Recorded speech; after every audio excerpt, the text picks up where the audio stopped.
Our coworker died last year. Michael, heart attack, 33 years old. We grieved. We moved on, like you do in an office. But last night, he messaged the team chat, and this morning, he showed up for work. I work in IT for a medical software company. It's not glamorous. No ping pong tables, no kombucha on tap. Just quiet keyboards, muted mics, and too many Slack channels. Most days we work remotely, but every Friday we show up. In person, mandatory. It's always the same fluorescent lit office, same stale hallway coffee, same background buzz of people pretending to like each other more than they actually do. I don't hate it, but I don't love it either. It's just life. Soft, forgettable life. A year ago, we lost someone on the team. Michael. He was 33, heart attack, no warning. I remember that morning too well. I logged in late. There were already a dozen messages in the general channel. Sad emojis. Messages like, "Gone too soon," and "R.E.P. brother." No one knew what to say, but everyone tried anyway. He wasn't a best friend or anything, but he was always around, always smiling in a tired kind of way. The kind of guy who never asked too much from anyone, always brought muffins on Fridays, always said later instead of bye. When he died, HR sent a thoughtful email. Then they gave us all the afternoon off. Some people cried, some just quietly logged out. By Monday, we were back to work, back to backlog tickets, Jira tasks, calendar invites. Michael's desk stayed empty for a while. Then someone boxed up his things. His mug stayed. For weeks. A plain white one with a fading Watcher 1 debugger print. Someone finally put it in the kitchen. It disappeared. His Slack account was deactivated. Profile gone. Grayed out. But the old messages? Still there. Still part of every thread he ever joined. We moved on. Or at least we told ourselves we did. That's what people do in offices, right? They mourn. Efficiently. Weeks turned into months. The office moved on. The silence around his name grew thicker. By winter, even new hires didn't know who he was. And then, almost a year later, just another Thursday night, he messaged us. It happened on a Thursday night. I was lying in bed, half scrolling through my phone, half thinking about how much I didn't want to go into the office the next morning. The usual pre-Friday dread. Then, ping. Slack notification? Strange. No one ever messages that late. Not unless something's broken, and nothing felt broken. I opened the app. It was the team channel. Deutscher's Friday on site. A new message from Michael. Can someone let me in tomorrow? My badge doesn't work anymore. I just stared at it. At first, I didn't believe what I was seeing. It had to be some glitch. Maybe I was recycling usernames, but that didn't explain the profile picture. It was still his. The blurry selfie with the vending machine in the background. People started reacting, first with question marks, then with the little eyes emoji. Then someone typed, "Is this a joke?" And another, "Not funny." Then silence. I sat up, fully awake now. Someone posted a screenshot. Another tagged it. "Yadmin guys, is this a hack?" And then another message. Michael, still no answer. Don't forget me. I actually felt my chest tighten. Like air got thinner in the room. I turned my phone over, face down. I didn't want to see what came next. A minute passed. Then two. No new messages. No typing indicator. Just that little green dot next to his name. Active now.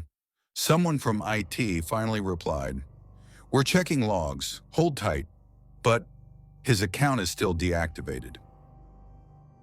No activity registered. No one said anything after that. We just sat with it, in the dark, all of us, together, alone. His last words hanging in the chat like fog. Don't forget me. I didn't sleep that night. Every time I closed my eyes, I saw the message again. That little green dot, his name, Michael. By morning, I almost convinced myself it was some kind of twisted prank. Maybe someone hacked it. Maybe it was testing something. Maybe anything. But the moment I stepped into the office, I knew something had changed. Friday morning felt wrong. The office looked the same flickering light above the elevator, same receptionist who never made eye contact, same smell, burnt coffee and old carpet, but no one said good morning. We just nodded, quietly shuffled to our desks, and kept our heads down. Slack was open on every screen, but no one typed a thing. Not even a meme, not even a TGIF. We were pretending nothing had happened, pretending that none of us had seen his name the night before, that we didn't read that message, or the one after. Michael. The air felt heavier, like the room was listening. I kept glancing toward the far corner of the office, toward his old desk. It had been empty for a year. Sometimes people would drop their bags there for a second. Once someone used it for a Zoom call, but no one stayed long, like the chair didn't want to be sat in. That morning, someone whispered, "Look." I turned. His desk. There was a coffee cup on it. Tall, white, lid off, still steaming. Not a joke cup, not some tribute. Fresh, hot, and his monitor.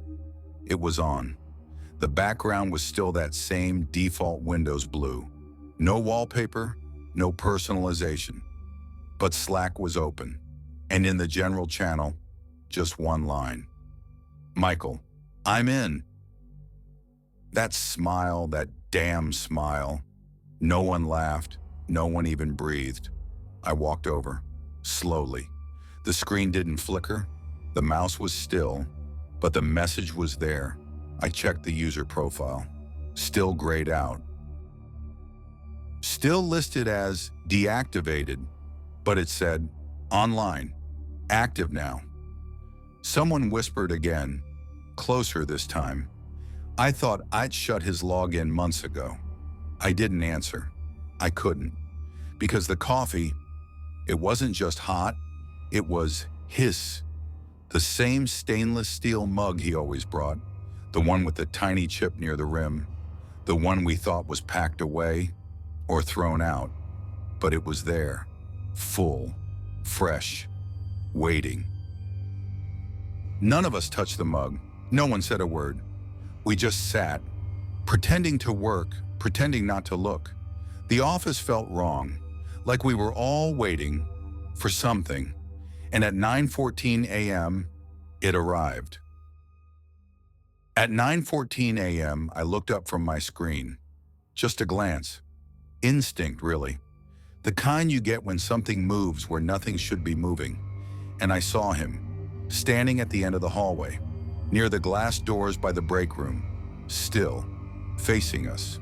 Michael. Same jeans, same black hoodie with the frayed cuff. Same way he always stood. Weight shifted to the left, one hand in his pocket. But something wasn't right. It took a second to register. His face. From a distance, it looked normal, familiar. But then your eyes stayed too long, and the details slipped. The skin was just a little too flat. The eyes didn't move, and the corners of his mouth, like they'd been remembered, not drawn. Someone behind me gasped, then a voice, nervous, shaky. "Michael?" He didn't respond, didn't flinch, didn't blink. He just turned, not fast, not slow, like he was floating on a memory. And then he walked away, down the hallway, toward the fire exit. One of the interns jumped up to follow, but when he reached the door, nothing, no sound, no trace. He looked back at us, pale and confused. "There's no one here." We checked the cameras, all of them. No entry log, no badge swipe, no motion trigger, no visual of anyone entering that hallway from any angle. He just appeared. 9:14 a.m. And then he wasn't there. But I saw him. We all saw him. And that meant he had been real enough. After he disappeared, we all just sat there. No one moved his mug. No one touched the keyboard. But something had shifted. He'd been real enough to stand in front of us. And the worst part? It didn't feel like the end. It felt like the start of something else. That afternoon, no one spoke about what we saw. We didn't gather in a circle. We didn't whisper in the break room. We just avoided eye contact and stared at our monitors, as if pretending made it less real. But it didn't stop. At 3:42 p.m., I got the email. Subject line, Friday report, Michael. For a second, I just stared at it, like my inbox had glitched. Like maybe it was an old thread resurfacing. Maybe someone forwarded something by accident. But it wasn't forwarded. The sender address was his. Mepim Summers, ourcompany.com. Still actives, apparently, though it shouldn't be. No one had access to that inbox. It had confirmed it was closed, archived, locked. But the email was real, time-stamped, authenticated. No message body, just an attachment. Friday report, docs. I hovered over it for too long, hands cold, palms damp. Then I clicked. The file opened. White page, no text, no formatting, just silence. I scrolled, unsure what I was looking for. And then I saw it. Bottom right corner, in the footer. Small, faint, like it didn't want to be seen. I still remember all of you. I froze. Then below it, another line fading into the page. And I'm still learning how to stay. That line hit differently. Not a ghost, not something passing through. Something practicing, something getting better.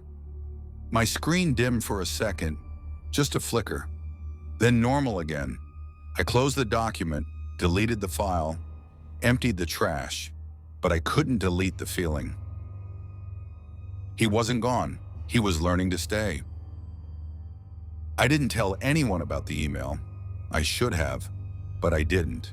Instead, I stayed quiet, finished my work, pretended things were normal. But something inside me kept turning back to that line. I'm still learning how to stay. Whatever this was, it wasn't finished. And somehow I knew if anything else was going to happen, it would find me. Not in a meeting, not at lunch, but alone, later. When the building forgot I was still there. I stayed late that night. Everyone else packed up around 6, murmured goodbyes, avoided looking at Michael's desk. But I stayed. Maybe I didn't want to go home. Maybe I thought if something else was going to happen, it'd happen when the lights were low and the building forgot we were still inside. By 8:10, it was just me. The office looked different after dark, more fragile, more honest.